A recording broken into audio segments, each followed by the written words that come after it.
हवा का मौसम बता रहा है कि वो जुल्फ अपनी लहरा रहे हैं। हवा का मौसम बता रहा है वो जुल्फ अपनी लहरा रहे हैं। सवारी तैबा से चल पड़ी है, हुजूर तशरीफ ला रहे हैं। नारे तकबीर, नारे रिसालत।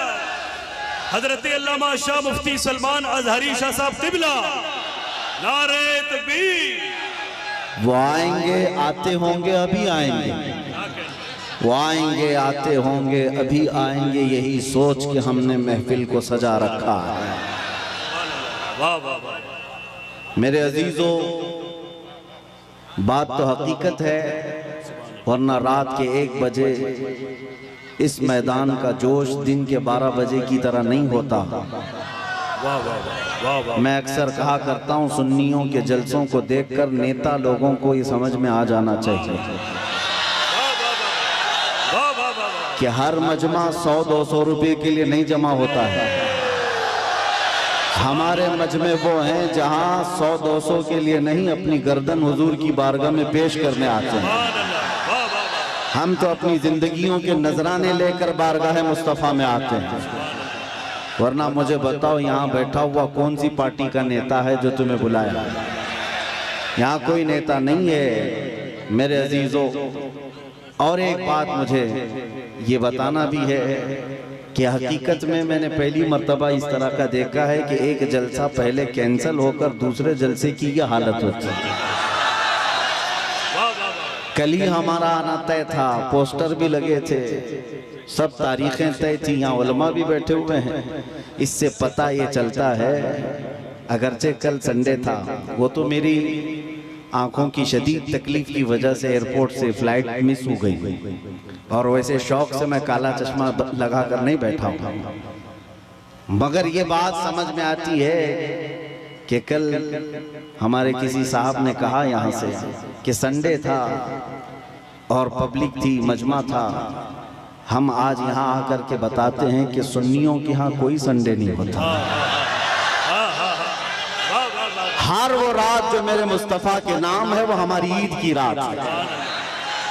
नबी करीम सल्लल्लाहु तआला अलैहि वसल्लम की नामूस और मोहब्बत से मुंसलिक हो तो वो रात हमारे लिए ईद की रात है। और लोग ये अभी भी ये पूछने में लगे रह गए दलील, अभी भी ये बातें पूछने में लगे रह गए दलील के शबे मीलाद का सबूत कहाँ है। बल्कि हम तो ये कहते हैं जिस रात नबी का तज़किरा हो जाए वो हमारे लिए ईद की रात है। और ये बात भी बता दूं कि ये कहाँ से साबित है, ये हम सुन्नियों की किस्मत से साबित है। अजीज़ा ने गिरामी वक़ार, कुछ पैगामात तो मैं आपको दे जाऊंगा। आप रात के इतने वक्त तक यहाँ पर इंतज़ार कर रहे हैं, बहुत सारे खड़े हैं, बहुत सारे दबे हैं, जिस हालत में भी हैं। लेकिन इतना मैं ज़रूर चाहूँगा कि जाने से पहले यहाँ अगर कोई 80 साल का बूढ़ा भी हो तो 25 साल का बन करके ज़रूर जाए, इसलिए कि मोहम्मद के ग़ुलामों में बुढ़ापा आ नहीं सकता। अलैहिस्सलातु वस्सलाम, मेरे आका सल्लल्लाहु तआला अलैहि वसल्लम की ग़ुलामी जिसके गले में है वो कभी अपनी ताकत की तरफ नहीं देखता, वो गुंबद खजरा की तरफ देखता है। इसीलिए मेरे अजीजों, जवानी तुम्हारे अंदर हमा वक्त रहे, लेकिन चीख पुकार करने के लिए नहीं, अपने ईमान पर इस्तिकामत के साथ खड़े रहने के लिए। तुम्हारी जवानी हो अपने दीन पर कायम रहने के लिए और अपने नबी की अजमत का झंडा बुलंद करने के लिए। फिर देखना वो वक्त आएगा, वो वक्त आएगा जो खौफ और हिरास का माहौल तुम्हारे दरमियान में है वो कीड़े मकोड़ों के अंदर चला जाएगा। और वैसे भी आज ही की बात है, आज ही की बात है, कुछ पाखंडियों को दिल्ली की सरजमीन पर प्रदर्शन करते हुए देखा। मेरे अजीजों, ये बार बार की बात है, कुछ लोग आए वहां प्रदर्शन करते हुए, उन्होंने ये ऐलान किया कि मेवात में, नूह में जो फसादात हुए, मुसलमानों ने ऐसा किया वैसा किया। और फिर उनके जो वो बड़ा पाखंडी है, कई 6-6 महीने के बाद जो बाहर आता है, उसने कहा कि बार बार मैं एक जुमला सुनते आ रहा हूँ उस पाखंडी से, आज फिर न्यूज बाइट में ये कहा कि 2029 में देखना यहाँ का प्रधानमंत्री मुसलमान हो जाएगा।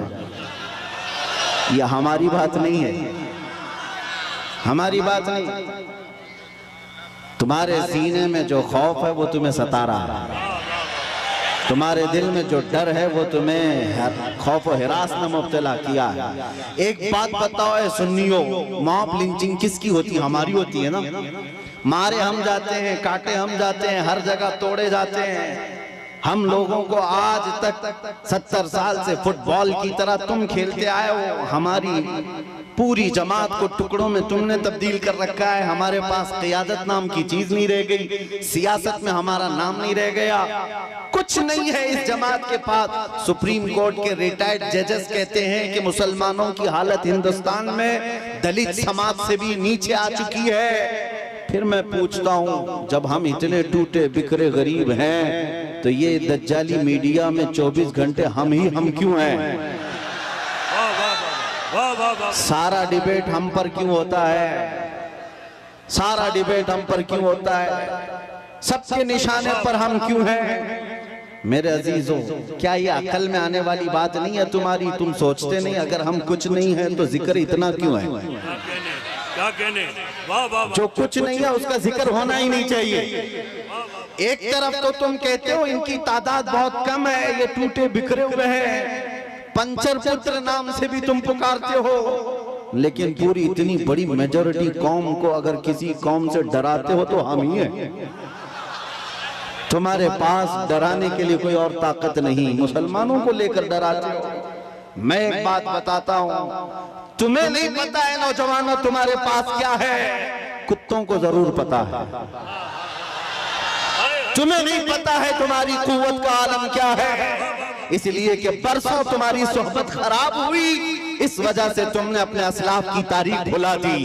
हकीकत में तुम किस बुजुर्ग की और कौन से तुम्हारे असलाफ थे जिनके तुम अखलाफ बन करके आज जमीन पर चल रहे हो, तुम्हें पता ही नहीं तारीख, लेकिन उनको जरूर पता है। इकबाल ने 100 साल पहले ये बात कही थी, इनका ये जो डर है वो ऐसे ही नहीं है, कुछ बात तो है कि मिटती नहीं हस्ती हमारी। सदियों रहा है दुश्मन दौरे ज़मा हमारा, तौहीद की अमानत सीनों में है हमारे, आसान नहीं मिटाना नामो निशा हमारा। यूनानो मिस्र रोमा सब मिट गए जहां से, बाकी मगर है अब तक नामो निशा हमारा। नारे तकबीर, नारे रिसालत, ख्वाजा का हिंदुस्तान। काश ये नौजवान मुसलमान समझ जाते कि हमारी अपनी ताकत, हमारी अपनी हैसियत क्या है। तुम्हारा एक ही तारुफ में बताता हूं, अपना किसी से इंट्रोडक्शन कराना तो इस बात से कराना जो इकबाल ने कहा था, आबरूए मां जना में मुस्तफास्त, हम सबकी इज्जत आबरू मुस्तफा के नाम से है। हम उनके दरबार के गुलाम हैं, हम उनके दरबार के अदना खादिम हैं, और हमारा सब कुछ उस दरबार से वाबस्ता, यही हमारी वैल्यू है, यही हमारी हैसियत है। और अगर तुम अपना अलग अलग इंट्रोडक्शन कराओगे, तुम्हारी पेशानियां घिस जाएं, तुम्हारी जिंदगियां खत्म हो जाएं, तब भी तुम्हारा नाम